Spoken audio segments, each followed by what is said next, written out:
Hello, everyone, and welcome to another edition of Geek Center. My name is Corey Morset. I'm the Right Honorable Geek Minister of the Movie Trivia Face-Off, and we've had a tremendous week here in the Geek Division. In the MTFO, we had two great matches, a great rookie match on Tuesday night, and Thursday night was an absolute classic between Ryan Payne and Mark the Maniac Kameyer. Loser leaves World War Geek, and I thought I'd bring on Mark real quick just because he got cut off last time he was on the show, just to give him an opportunity to talk about the match. So how's it going tonight, Mark? Oh, it's quite stupendous. I'm sure you could agree. You could identify why I think I'm having the best couple of days of my career. Certainly. How are you doing, Corey? I am doing great. That match was fantastic. It was such a pleasure to watch and to edit and get out there for all the people. Back and forth affair. Just when it looked like maybe things weren't going your way, down 3 at the end of the second round, you come out swinging in round number 3, and Ryan just didn't have an answer for it. Maybe tell us a little bit about your thoughts on that match. I knew that I was going to go into this not playing a perfect game. That was a given. I would not be so arrogant as to think I'm going to go into every single match that I play and play perfectly. That's not logical. And even if I did play absolutely perfectly for, let's just humor me and go the first 2 rounds, that still leaves round 3. That right there is the X factor. Fortunately for me, round 3 has never been too much of a problem for me, as you can see from my past experiences and my past matches. However, Ryan seems to come up short when it comes to round 3, and see, I knew that. That is why at the end of round 1, even though he was ahead, I didn't fret. Even in round 2, when he got a category he was very, very strong in, minus the one that I stole from him, I didn't fret, because I knew there was still one more round to go. And now we've seen that you can have an absolutely stunning first couple of rounds, and it doesn't matter until it actually matters. And it actually matters when you go all 3 and do well. And I think you may have picked up on something that I did as well when I was going through, looking at all the matches to get the stats and everything updated. There's maybe a weakness in Ryan Payne's game, and I think you noticed it too, and it may be in the category of Middle Earth. And I got to think you had to have been pretty happy when you heard that 3-pointer was coming from Middle Earth. The question about how many rings were given to the dwarves, and he came up with 5. Of course, the answer is 7. Breathing a little easier after that question was asked?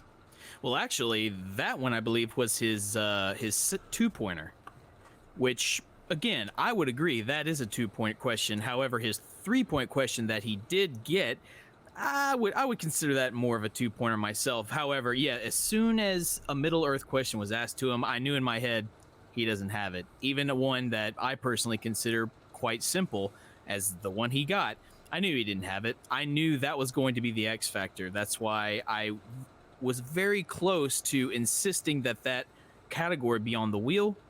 But then I was reminded it's always on the wheel. So I was really, really hoping to spin it. He's also not great in scores and soundtracks either, so that one I made sure to go on the wheel. Unfortunately, he didn't spin it, but it's a good thing he didn't, because that match would have been over a lot quicker. Well, and what ended up happening was, Mark, for the second time in your Geektacular career here, you scored 24 points. Which is tied for the most amount of points ever scored in a Geektacular match. The third competitor no longer competes in Movie Trivia Face-Off, but you've achieved that impressive feat twice. So I got to tell you right now, that propelled you up the rankings quite a bit. You were number 18 coming into the match. Now you are number 6. You knocked Nazario out of the number 6 spot down to number 7. You're just a point or 2 behind faction mate Ruben Colon. Well, ain't that something? And, well, that makes sense that he would be ahead of me, considering he's the one that has given me my first and only loss in this league. And it's a humble loss. I accept it. I needed to have that loss against Ruben. And I find that quite interesting, Corey, because are you telling me now that I have jumped in the rankings that the entire League of Shadows are in the top 10? I believe so. I'd have to double check. Nick Tuhig, I think, is still clinging on to the back end of the top 10, but I would believe, yes, every member of the League of Shadows in the top 10. That's interesting. That's really interesting, because I don't know if you pay attention to the chatter within the league, but there's a lot of chatter, and most of it is Oh, the League of Shadows, here they are talking their big game. They, what do they have to show for it? Well, Ruben is the Star Wars champion. Even though there's no official belt or title for it, I'm the horror champion, and now all 4 of us are in the top 10 of the Geektacular division. Gee, what do you think we have to show for it? I think we have to show victories, and that feels pretty good. Feels pretty good. So one way to shut up a bunch of yakky yackers in the Discord chat is to back it up. And you guys have been backing it up all season here in the Geektacular division. Like I said, you're all in the top 10, which means you all have tremendous odds in World War Geek. Now, just this past week, Andrew the Elk and I sat down and we actually did up the draw for World War Geek. And Mark, as a thank you for taking on that stipulation match and winning it, I thought we would reveal your number here tonight. Oh, well, first of all, thank you for saying so, and I wish you would tell your cohort Garcia that even though he thought my decision to take this match was stupid, I think it was even more stupid to lose it. So he needs to direct all that chatter to Ryan Payne. But thank you for saying so, Corey, and I'm looking forward to this. See, to me, it's not stupid. Competitors compete. And you want the high-profile matches. You want the big stakes matches. If you just want to lay low and pick off bottom feeders like David Garcia has been doing his entire career, then that's fine. It's not going to get you many belts. When you take chances, take big risks, and back them up, that, my friend, is the measure of success. And a big congratulations to you for that. So here we got this lovely graphic here. I'm going to start playing it for you, and you are going to see what number you drew in World War Geek. Round and round we go, and where we stop, it's going to come down to number 27. Ooh. Number 27 out of 36 entrants. So you're probably, 9 spots away from the very end of World War Geek. A pretty good number, I think, for you, my friend. I think that's a very good, comfortable spot. I won't lie to you, Corey. Part of me really, really kind of secretly hoped I would be in the first 4 or 5, just to challenge myself to see how far I could really go. But I'll take 27. That's totally fine. And as you say, since that puts me in sort of the later tier and only a few rounds ahead, that makes my chances all the more better to win this thing. And I think that sound you hear is every other competitor in World War Geek smacking their heads because they know now they got to deal with Mark the Maniac Kamier very late in World War Geek, and that's not good for anybody except you. Any final thoughts on World War Geek before we let you go here tonight? The final thought is that I have been preparing for a long, long time. Even before this was announced, I feel just in my heart, I've been preparing for a match such as this. I know the League of Shadows have been chomping at the bits, the rest of the guys. We are absolutely ready to do this. We are ready to show you exactly why we are the most dominant force in this league. And if I had to be, if I were a gambling man, I would say you're going to see half at the very least, if not more than half, end up in the final bits of World War Geek. I'm calling it right now. And if you doubt me, pretty sure I called that I was going to destroy Ryan Payne, and he's no longer a part of this thing, is he? So, you know what? Full props to Ryan, though. 20 points in losing effort, no slouch. He's going to have to fight through the qualifier now. We'll talk more about that in the weeks to come. But Mark Kamier, congratulations again on your big win and for drawing number 27 in World War Geek. And we're going to be right back, folks, with a look at this week's upcoming matches. We are back at Geek Center here, and I am pleased to be joined by Malcolm the Crazy Kiwi Lay, and simply the best manager in the MTFO. And I'm not just saying that because I wanted to represent me someday, Alex Mack. How's it going, you two? Hi, guys. Now, Alex, you've been really busy. Really busy here in the MTFO lately. Maybe tell us what you've been up to. It's been a very busy few weeks, not gonna lie, for sure. Helping with a lot of the matches. I'm a very hands-on manager, very hands-on faction. I mean, we were just training some earlier today. It's not right, Malcolm. And so we definitely chat pretty regularly. But yeah, there's been quite a few matches recently. We actually have a big match coming up tomorrow. So I'm excited to really kind of hit the ball rolling for that. Yes, the singles division, I believe, Scott Harvey, and you have another competitor in that as well, do you not? Yes, I have Scott Harvey as well as Josh Vasquez. So these are two competitors that really, they're part of different teams. Um, however, they haven't competed together before, so I'm actually really excited to kind of see how they're going to be interacting together. But at the same time, I'm very confident in both of them. My goal is to not only walk away with them winning, but for them to be the last two competitors at the top. Now, things haven't been going so good for Death Proof lately. Of course, Ryan Payne had that big match with Mark Kameyer, 24-20, probably the highest scoring match we've had in Geektacular history here. Certainly no shame in losing about that close, but poor Ryan now forced to compete through the qualifier now to get into World War Geek. I mean, I can say, as a manager, I can really huff and puff and be really pissed about it. But at the end of the day, he definitely took some risks, and I respect that tenfold. He played a really amazing match. He did one of the best matches he's ever done individually. And, he took the Terminator franchise in the slice in the second round. I mean, like it was a very new slice. So I'm like, you know what? You do you. Go for it. That's ballsy, and I respect that 110%. I know David Garcia during the match was talking about what a stupid decision it was to even take that match. I disagree 100%. I think competitors compete, and you want those big ticket matches. You want the high stakes matches. Ryan Payne stepped up. I gained a lot of respect for him just in doing that. And if I'm in the qualifier, I'm a little worried because there's a potential top 10 contender now in the qualifier as well that you have to try and get through to get to World War Geek. 100%. He's a great competitor. Don't get me wrong, they're just like any competitor. There are strengths, there are weaknesses. And, again, walking away from that match, I was very confident in him as a competitor, and I'm still proud of him as a competitor. He played amazing. Don't get me wrong, he didn't walk away the winner, but at the same time, he did play very, very well. He just wasn't the better. Like, he didn't have more knowledge than, Mark. And I mean, Mark played spectacular. I mean, no shame on him. I'm not going to scoff at him just because he played against my competitor. Never. He won, and he definitely earned that win. I'm just glad Ryan was able to really make him work for it.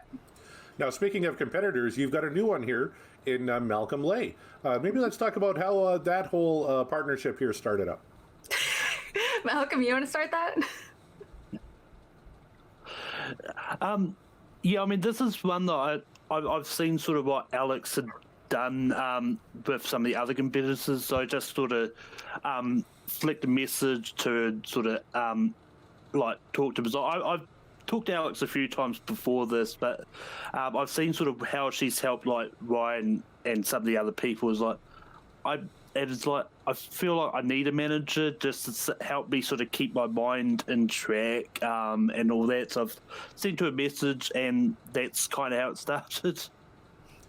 Well, already I think it's paying dividends because I competed against you in a singles match that hasn't aired yet, so we won't spoil it. But needless to say, I saw a huge improvement in your performance in that match. Would you say Alex had a lot to do with that?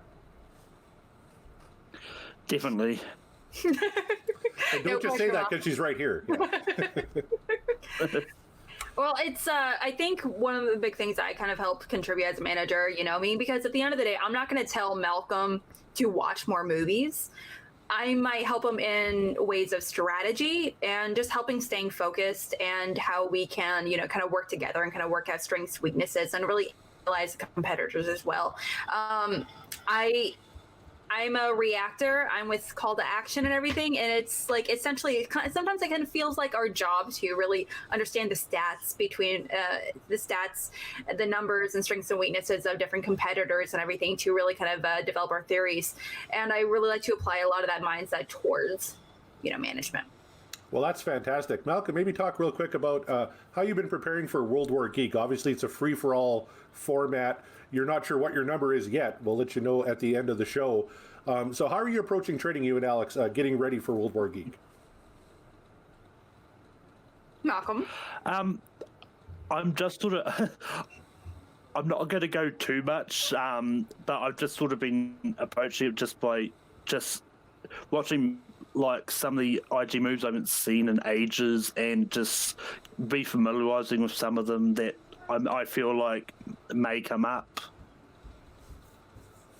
No, that sounds good. Alex, do you have any special regimes you're going to be putting your boy through leading up to the big event in May? Research. At the end of the day, I'm not going to tell you what movies to watch because you already know what movies you need to watch. But at the end of the day, I'm here to help you really kind of do some research on the competitors and what we can do to beat them. Yeah. Awesome. Well, we got some more competitors coming up this week. 2 big matches we're taping this weekend. Malcolm and Alex, I wanted to get your take on a couple of matchups we got going here. Immediately taping after this interview, we have TJ the Terror Starman taking on Jay Overmyer, currently ranked 25th and 23rd in the leagues respectively. Malcolm, you're a veteran competitor. Looking over these numbers, looking at these 2 competitors, what kind of sticks out to you? Yeah, just looking at these, like both these players have got a pretty good sort of accurate, like 100% in steals is not something to scoff at, and it's just one of those ones like the accuracy is sort of about 50%, but like it's just an interesting sort of matchup. It is. It's actually very close looking at the numbers, Alex. You see a 65% in round 1, 50% in round 2. For Jay, it's 60 and 60. Maybe a bit on the lower side, but you look at who they were defeated by.